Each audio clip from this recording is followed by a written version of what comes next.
ছাত্ররা, আমি এই ভিডিওতে আলোচনা করব লম্ববৃত্তাকার চোঙ নিয়ে, যেটা দশম শ্রেণীর পরিমিতিতে রয়েছে। তো লম্ববৃত্তাকার চোঙ বলতে কোন ঘনবস্তুগুলোকে বোঝায় সেটা তোমরা নিশ্চয়ই জানো, উদাহরণও দিতে পারবে হয়তো অনেক, যেরকম পিচের ড্রাম, বা এখানে আমার হাতে যে এই বস্তুটি রয়েছে এটাও একটা লম্ববৃত্তাকার চোঙ, বা এটাও একটা লম্ববৃত্তাকার চোঙ। তো লম্ববৃত্তাকার চোঙের ছবি যদি আঁকি আমি, তাহলে কিরকম হবে? অনেকটা এই শেপের আসবে লম্ববৃত্তাকার চোঙ, এই ওকে। যেখানে এই বিন্দু থেকে এই বিন্দু, অবশ্যই লম্ববৃত্তাকার চোঙ যেহেতু বলেছি, এর ভূমিটা হচ্ছে একটা বৃত্ত, এর উপরের যে উপরিতল যেটা সেটাও একটা বৃত্ত। যেরকম এটার ভূমি বলতে এই তলটাকে ভূমি বলা হয়, মানে টেবিলের উপর রাখলে যে তলটা টেবিলকে স্পর্শ করবে সেটাই হচ্ছে ভূমি। তো এখান থেকে এই যে ডিস্টেন্সটা, এটা কি ভূমির ব্যাসার্ধ, যাকে আমরা আর দিয়ে লিখবো। ভূমির ব্যাসার্ধকে কি দিয়ে লিখবো? ভূমির ব্যাসার্ধ লিখবো হচ্ছে আর দিয়ে, ওকে। এবার এই উপরিতলের ব্যাসার্ধ বা কেন্দ্র এবং ভূমির যে কেন্দ্র রয়েছে যোগ করলে যে সরলরেখাটা পাওয়া যাবে সেটা হচ্ছে উচ্চতা, এইচ। তাকে এইচ দিয়ে লিখবো, এটা আর এটা হচ্ছে কি এইচ। উচ্চতাকে লিখবো আমরা সবসময় এইচ দিয়ে। H stands for height, R stands for radius. রেডিয়াসের বাংলা হচ্ছে ব্যাসার্ধ, আর হাইটের বাংলা হচ্ছে উচ্চতা। তো লম্ববৃত্তাকার চোঙ যদি এরকম হয় তাহলে আমরা বলবো ফাঁপা লম্ববৃত্তাকার চোঙ। এবার এটা যদি ভরাট থাকে তাহলে তাকে বলবো নিরেট লম্ববৃত্তাকার চোঙ, ওকে। নেক্সট যেটা জানবো আমরা সেটা হচ্ছে লম্ববৃত্তাকার চোঙের পার্শ্বতলের ক্ষেত্রফল। পার্শ্বতল বলতে কোন তলটা বোঝায়? এই তলটা হচ্ছে পার্শ্বতল, ওকে। এই তলটা পার্শ্বতল, যেটা একটা বক্রতল। পার্শ্বতলের ক্ষেত্রফল কি করে বের করব আমরা? লম্ববৃত্তাকার চোঙের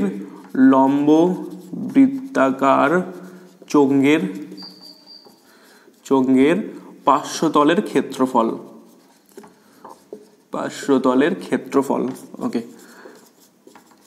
এখানে লক্ষণীয় যে লম্ববৃত্তাকার চোঙের যে ভূমি রয়েছে, ভূমিটা কি একটা বৃত্ত, ওকে। এবার এই বৃত্তের পরিসীমা কত হবে? নিশ্চয়ই 2πr হবে। ভূমির পরিসীমা হচ্ছে 2πr। ভূমির পরিসীমা আমি এখানে লিখে রাখছি, সেটা হচ্ছে 2πr একক।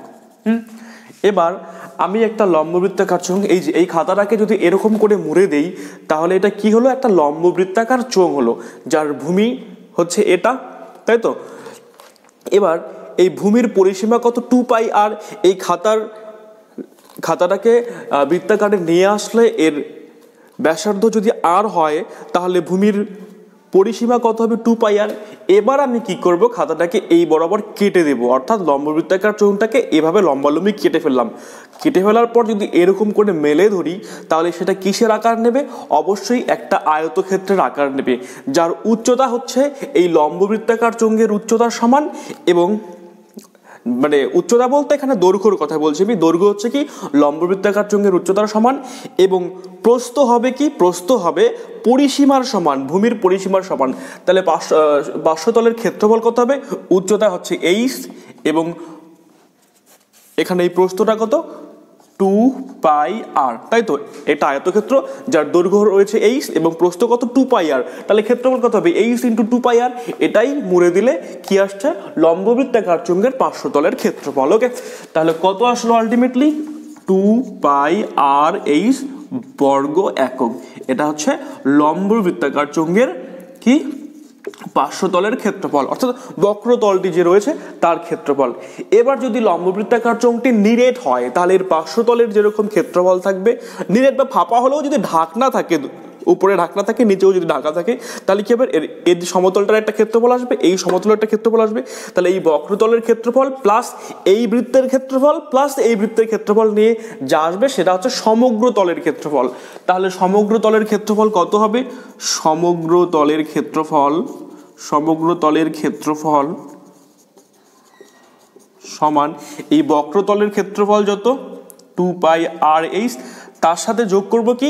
πr²। এই বৃত্তটার ক্ষেত্রফল কত? πr², আর উপরের বৃত্তটারও ক্ষেত্রফল হচ্ছে πr²। তাহলে দুটো πr² যোগ হবে, অর্থাৎ 2πr², এত বর্গ একক। এটা হচ্ছে সমগ্র তলের ক্ষেত্রফল। তাহলে 2πr কমন নিলে এখানে রয়েছে এইচ আর এখানে রয়েছে আর, তো r প্লাস এইচ লিখলাম। এই জায়গাটা আগে লিখলাম, এই জায়গাটা পরে লিখলাম, তাহলে এত বর্গ একক। এটা হচ্ছে কি লম্ব বৃত্তাকার চোঙের সমগ্র তলের ক্ষেত্রফল। নেক্সট যেটা আসবে সেটা হলো লম্ব বৃত্তাকার চোঙের সমগ্র তলের আয়তন। সমগ্র তলের আয়তন না, সরি, লম্ব বৃত্তাকার চোঙের আয়তন। আয়তন, ওকে। আয়তন কি হয়, যে সমস্ত ঘনবস্তুর ক্ষেত্রে এই যে এখানে ভূমি আর উপরিতল যদি একই রকম হয় তাহলে সে সমস্ত ঘনবস্তুর ক্ষেত্রে কি হবে, আয়তন সবসময় ভূমির ক্ষেত্রফল ইন্টু উচ্চতা হয়। কি বললাম, ভূমির ক্ষেত্রফল ইন্টু উচ্চতা। তাহলে কি লিখবো, আয়তন হবে ভূমির ক্ষেত্রফল অর্থাৎ পাই আর স্কোয়ার ইন্টু উচ্চতা কত এইচ, এত ঘন একক। ওকে, তাহলে পাই আর স্কোয়ার এইচ ঘন একক। তাহলে লম্ব বৃত্তাকার চোঙের আয়তন কিভাবে বের করতে হয় সেটা আমরা জানলাম। তাহলে লম্ব বৃত্তাকার চোঙের আয়তন গেল। এবার আমি কিছু অঙ্ক নিয়ে আলোচনা করব একটার পর একটা। কি বলেছে 1 নম্বর অঙ্ক, স্টিলের পাতলা চাদর দিয়ে তৈরি ঢাকনা সমেত একটি ড্রামের ব্যাসের দৈর্ঘ্য হচ্ছে 28 সেন্টিমিটার। ড্রামটি তৈরি করতে যদি 2816 বর্গ সেমি চাদর লাগে তবে ড্রামটির উচ্চতা কত। এবার কি বলেছে, স্টিলের পাতলা চাদর দিয়ে তৈরি ঢাকনা সমেত একটি ড্রাম। ড্রাম সবসময় কি লম্ব বৃত্তাকারই হয়, বলেনি, যাই হোক লম্ব বৃত্তাকার ধরে নেব আমরা। এখানে ব্যাসের দৈর্ঘ্য বলছে 28 সেন্টিমিটার, তার মানে ব্যাসার্ধ হচ্ছে 14 সেন্টিমিটার। এবার কি বলছে, ড্রামটি তৈরি করতে 2816 বর্গ সেমি চাদর লাগে, তার মানে সমগ্র তলের ক্ষেত্রফল, যদি ঢাকনাও রয়েছে তাহলে সমগ্র তলের ক্ষেত্রফল হচ্ছে 2816 বর্গ সেন্টিমিটার। তবে ড্রামটির উচ্চতা কত। সলিউশন একদমই সহজ, কি দেওয়া আছে এখানে, ব্যাস 28 সেন্টিমিটার। হ্যাঁ, ড্রামটির ব্যাস ব্র্যাকেটে ব্যাস সমান কত, 28 সেন্টিমিটার। সুতরাং ব্যাসার্ধ ব্র্যাকেটে আর লিখে নিলাম কত, 14 সেন্টিমিটার হবে। ব্যাসার্ধ 14 সেন্টিমিটার। মনে করি ড্রামটির উচ্চতা 8 সেন্টিমিটার। ওকে, ড্রামটির উচ্চতা হলাম কি 8 সেন্টিমিটার। শর্তানুসারে সমগ্র তলের ক্ষেত্রফল কত হয়, 2 pi r into r plus h, তাই তো, r plus h is equal to 2816 implies 2 pi হচ্ছে 22/7, অ্যাপ্রক্সিমেট ভ্যালু 22/7। আর এর জায়গায় কত লিখবো, আর এর জায়গায় লিখবো 14, আর এখানে 14 plus h is equal to 2816। ওকে,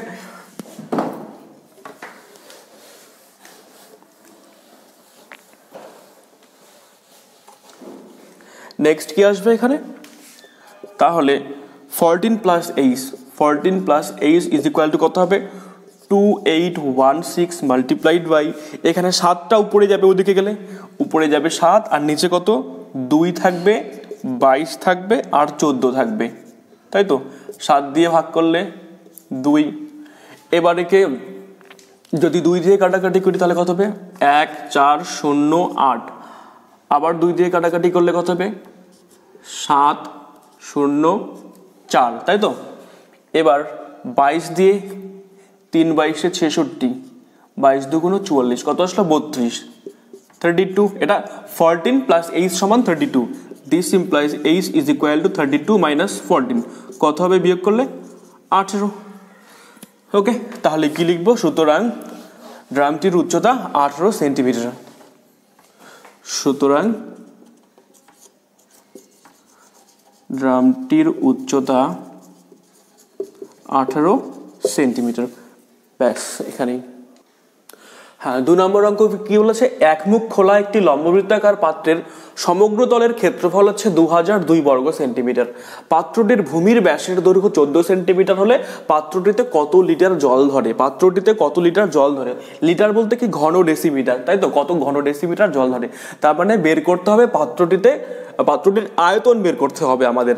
আর দেওয়া আছে কি সমগ্র তলের ক্ষেত্রফল। এখানে সমগ্র তলের ক্ষেত্রফল বলতে কি 500 তলের ক্ষেত্রফল 2 পাই আর এইচ, তার সাথে ভূমির ক্ষেত্রফলটা আসবে পাই আর স্কোয়ার। উপরের ক্ষেত্রফলটা যোগ হবে না, কারণ কি একমুখ খোলা। যদি দুই মুখী ঢাকা থাকতো তাহলে কি 2 পাই আর স্কোয়ার যোগ হতো, কিন্তু এখানে শুধু একটা পাই আর স্কোয়ার যোগ হবে। তাহলে এক মুখ খোলা একটি লম্ববৃত্তাকার পাত্রের সমগ্র তলের ক্ষেত্রফল। আমি বলছি এরকম ব্যাপারটায়, যেমন এটাই ধরে নাও নিচটা নিচে কিছু আছে, নিচটা উপরটা শুধুমাত্র ফাঁকা কিন্তু নিচে কিছু একটা আছে, তাহলে এর সমগ্র তলের ক্ষেত্রফল কি? পার্শ্ব তলের ক্ষেত্রফল হবে 2 পাই আর এইচ এবং একটা বৃত্তের ক্ষেত্রফল যোগ হবে পাই আর স্কোয়ার, উপরেরটা যোগ হবে না। সমগ্র তলের ক্ষেত্রফল এভাবে বের করতে হয়। তো সমগ্র তলের ক্ষেত্রফল দেওয়া আছে, এখানে চেয়েছে আয়তন, তাহলে আমাদের সমগ্র তলের ক্ষেত্রফলের হেল্প নিয়ে এবং ভূমির ব্যাসের হেল্প নিয়ে আমরা এইচ বের করব সবার প্রথমে, তারপরে এইচ এবং ব্যাসার্ধ এই দুটোর সাহায্য নিয়ে আয়তনটা বের করব। ওকে, দেওয়া আছে কি? দেওয়া আছে ব্যাসের দৈর্ঘ্য, ভূমির ব্যাস হচ্ছে 14 সেন্টিমিটার। ভূমির ব্যাস কত? ভূমির ব্যাস সমান 14 সেন্টিমিটার। সুতরাং ব্যাসার্ধ কত হবে? নিশ্চয়ই এর অর্ধেক হবে, ব্যাসার্ধ সমান 7 সেন্টিমিটার। মনে করি উচ্চতা সমান 8 সেন্টিমিটার। ওকে, তাহলে শর্তানুসারে সমগ্র তলের ক্ষেত্রফল কত হবে? 2 পাই আর এইচ, এটা পার্শ্ব তলের ক্ষেত্রফল, প্লাস একটা বৃত্তাকার তলের যেটা ভূমি সেটার ক্ষেত্রফল আসবে কত? পাই আর স্কোয়ার। পাই 22/7 লিখি ডাইরেক্ট, 22/7 ইন্টু কত?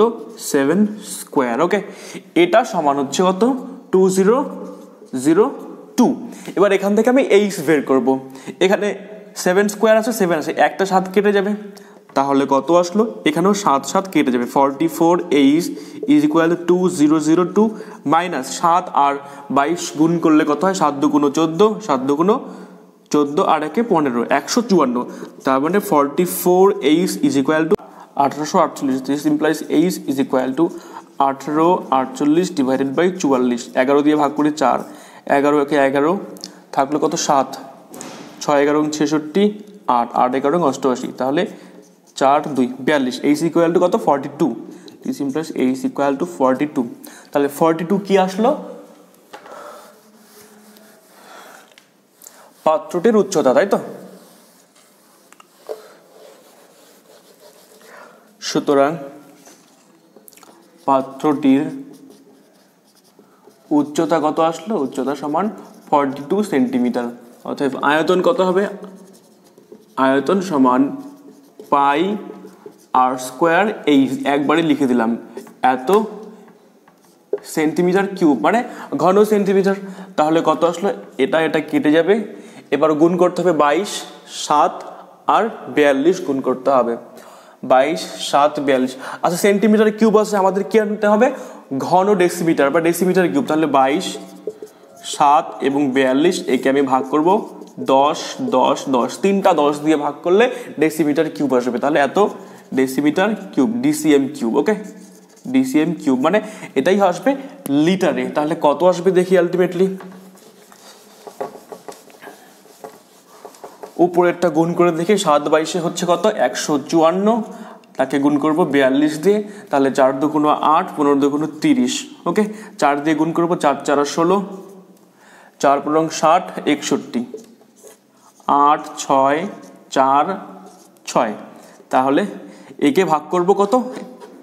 1000 দিয়ে ভাগ হবে, 1000 দিয়ে ভাগ করলে এখানে দশমিক আসবে, তাহলে 6.468 এত লিটার লিখে দেবো একবারে। ওকে, সুতরাং পাত্রটিতে 6.468 লিটার জল ধরে। ওকে, এখানে কি বলছে? একটি লম্ববৃত্তাকার ফাঁপা চোঙের বহির্ব্যাসের দৈর্ঘ্য 16 সেন্টিমিটার এবং অন্তর্ব্যাসের দৈর্ঘ্য 12 সেন্টিমিটার। চোঙটির উচ্চতা 36 সেন্টিমিটার। চোঙটিকে গলিয়ে 2 সেন্টিমিটার দৈর্ঘ্যের ব্যাস বিশিষ্ট এবং 6 সেন্টিমিটার দৈর্ঘ্যের কতগুলি নিরেট চোঙ তৈরি করা যাবে? কি ধরনের এই চোঙটা? ঠিক এই চোঙটার মতোই। কি বলেছে? একটি লম্ববৃত্তাকার ফাঁপা চোঙ, ফাঁপা চোঙের বহির্ব্যাসের দৈর্ঘ্য 16 সেন্টিমিটার, অর্থাৎ এখান থেকে এই পর্যন্ত 16 সেন্টিমিটার এবং অন্তর্ব্যাসের দৈর্ঘ্য 12 সেন্টিমিটার, অর্থাৎ এই ভেতরের এখান থেকে ভেতর কত হবে? 12 সেন্টিমিটার। চোঙটির উচ্চতা 36 সেন্টিমিটার দেওয়া আছে, তাহলে চোঙটিকে গলিয়ে 2 সেন্টিমিটার দৈর্ঘ্যের, তাহলে আমি প্রথমে চোঙটির আয়তন বের করি, এই প্রশ্নটার আয়তন বের করব, মানে কত পরিমাণ ধাতু রয়েছে সেই চোঙটাতে সেটা বের করব। তাহলে কি লিখব, চোঙটির সলিউশন, হ্যাঁ, চোঙটির বহির্ব্যাস কত দেওয়া আছে, 16 সেন্টিমিটার, 16 সেন্টিমিটার। সুতরাং বহির্ব্যাসার্ধ এটা ক্যাপিটাল আর লিখলাম, কত হবে 8 সেন্টিমিটার হবে। আমার অন্তর্ব্যাস কত আছে, 12 সেন্টিমিটার। ওকে, সুতরাং অন্তর্ব্যাসার্ধ এটাকে স্মল আর লিখলাম, কত হবে 6 সেন্টিমিটার হবে। ছবিটা আঁকলে ঠিক এরকম দাঁড়াবে।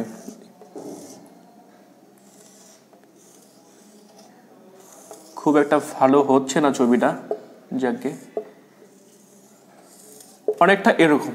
তাহলে উচ্চতা কত, উচ্চতা h is equal two 36 centimetre. এবার এই চোঙটির যদি আয়তন বের করতে হয়, মানে চোঙটিতে যত পরিমাণ ধাতু আছে সেটার আয়তন যদি বের করতে হয়, তাহলে প্রথমে এই 16 সেন্টিমিটার ব্যাস বা 8 সেন্টিমিটার ব্যাসার্ধ ধরে নিয়ে পুরোটার আমি আয়তন বের করব। তারপরে ভেতরের ফাঁপা অংশটার আয়তন বের করব, ফাঁপা অংশটার ব্যাসার্ধ কত 6 সেন্টিমিটার ধরে নিয়ে আয়তন বের করব। উভয় ক্ষেত্রে এই উচ্চতা হচ্ছে কত 36 সেন্টিমিটার। তাহলে সুতরাং চোঙটির আয়তন কত হবে, বাইরেরটা হবে পাই আর স্কোয়ার, এখানে আর কত 8, তাই না, পাই আর স্কোয়ার এইচ মাইনাস ভেতরেরটা কত হবে পাই আর বলতে এখানে 6 আর স্কোয়ার এইচ, এখানেও 36। ওকে, তাহলে আলটিমেটলি কত আসলো,